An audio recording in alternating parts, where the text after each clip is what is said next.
Hello po sa inyo mga lods. Ngayon po mga lods ay gagawa ko ngayon ng chiffon cake mga lods. Ipapakita ko po sa inyo mga lods kung paano po gawin ang chiffon cake. So bali po mga lods, ito po yung gagamitin nating itlog. 30 pieces egg lang po yung gagamitin natin. Sa mga baguhan lang pong gumagawa ng cake mga lods, dapat pag magbiyak kayo ng itlog, dahan-dahan lang para hindi mabasag yung igyelo niya. Para hindi mahalo sa egg white, para yung kalalabasan ng cake nyo is napakaganda. Kasi mga lods, pag nahaluan po yung egg white ng egg yolk, yung cake, yung kalalabasan po ng cake nyo is hindi siya masyadong alsa yung cake nyo.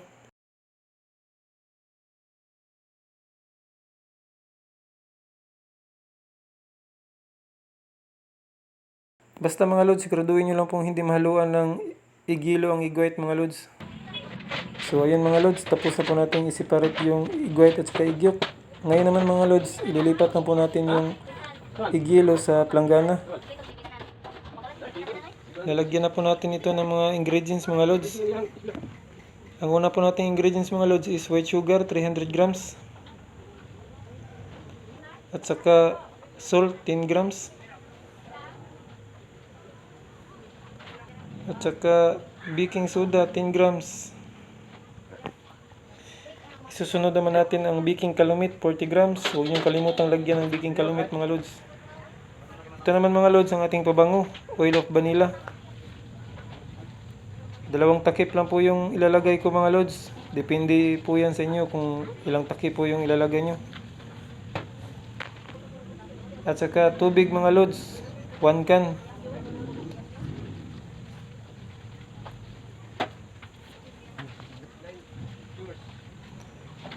Mix muna natin ito mga lods. Tunawin muna natin yung asukar at saka asin.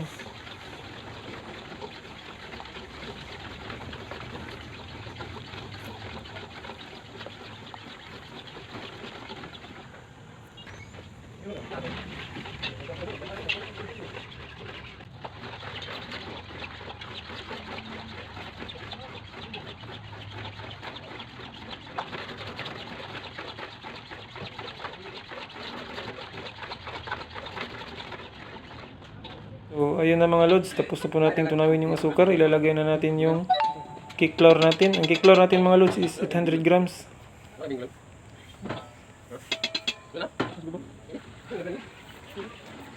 Mix lang po natin mga lods.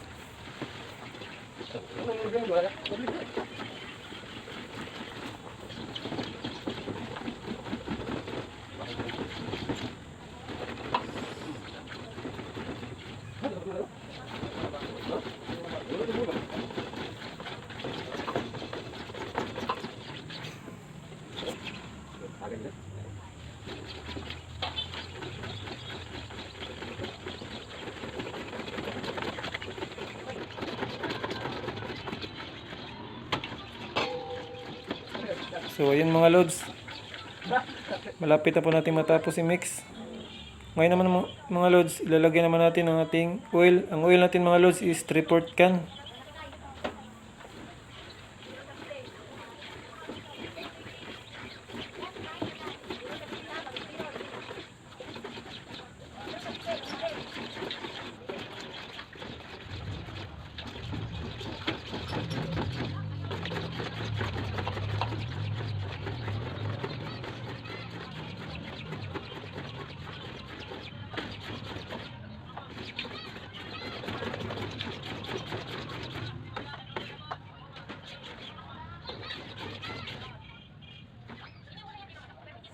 So pagkatapos natin ma-mix ito mga lods, yung egg white naman ang ating ipaprocess mga lods.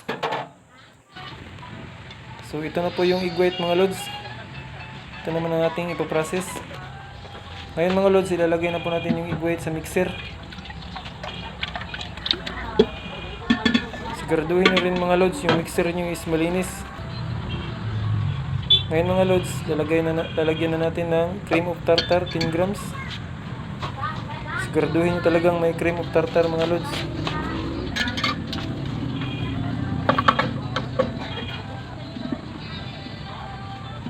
So, ang gagawin lang natin ito mga lods is i-mix lang natin mga lods para yung egg white, dadami yung egg white mga lods.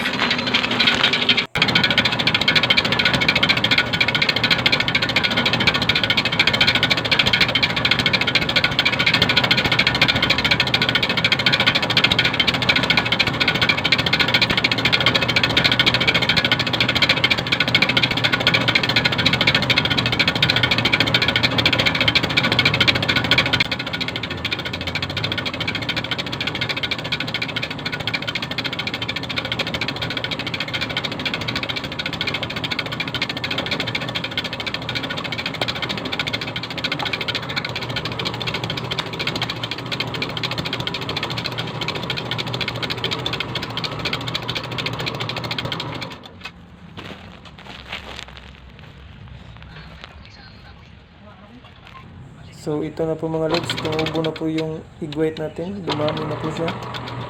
Ngayon mga lods, ang susunod naman natin gawin is lalagyan naman natin ng asukar. Ang asukar natin mga lods is 600 grams.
Tapos na po nating i-mixer mga lods. Ngayon mga lods, ang gagawin naman natin is ililipat na natin yung egg white sa egg yellow. Pinapas forward ko lang po mga lods para madali po mga lods. Ganito lang po yung ginawa ko mga lods. Inihalo ko lang po yung egg white sa tinimplahan nating egg yolk.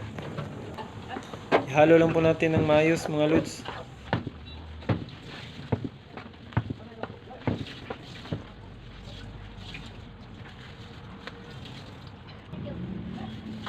So ayun mga lods, tapos na po natin i-mix mga lods. Tapos na po natin mahalo lahat. So ang gagawin naman natin ngayon mga lods is ilalagay na natin sa ating chipon molder mga lods.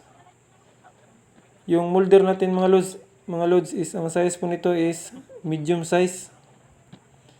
Ang abutin po ng 30 pieces egg na recipe mga lods is 9 pieces mga lods. 9 pieces na chipon molder na medium.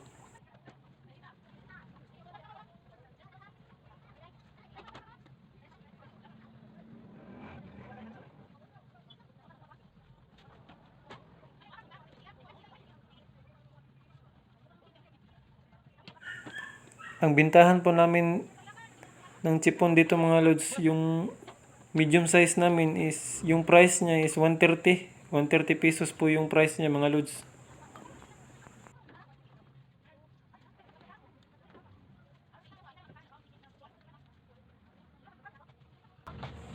So ayun mga lods, tapos na po natin ilipat sa chipon molder yung chipon cake na ginagawa natin mga lods. Ang gagawin naman natin ngayon is lulutuin naman natin ito mga lods. Ilalagay na po natin ito sa oven. Ito po yung oven namin mga lods. Medyo may kalumaan na po. Matagal na po yung pagsiservisyo ng oven ito mga lods. Yung mga lods, inilagay ko na po sa oven yung chipon cake mga lods. Lulutuin na po natin ito mga lods na mga 1 hour mga lods. Matagal kasi maluto talaga itong chipon mga lods. Dapat pag niluto nyo ito mga lods, dapat yung apoy mahina lang talaga mga lods. Huwag nyo lakasan. Hindi ko na po matansya yung init ng oven mga lods kasi sira na po yung capacity ng oven nito mga lods.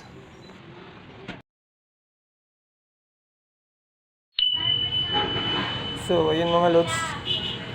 Ito na po yung chiffon cake natin mga lods.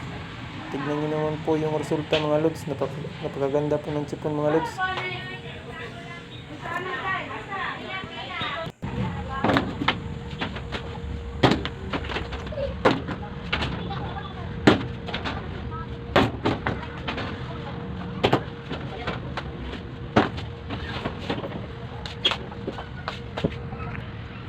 So ayan mga lods, ito na po ang ating finished product.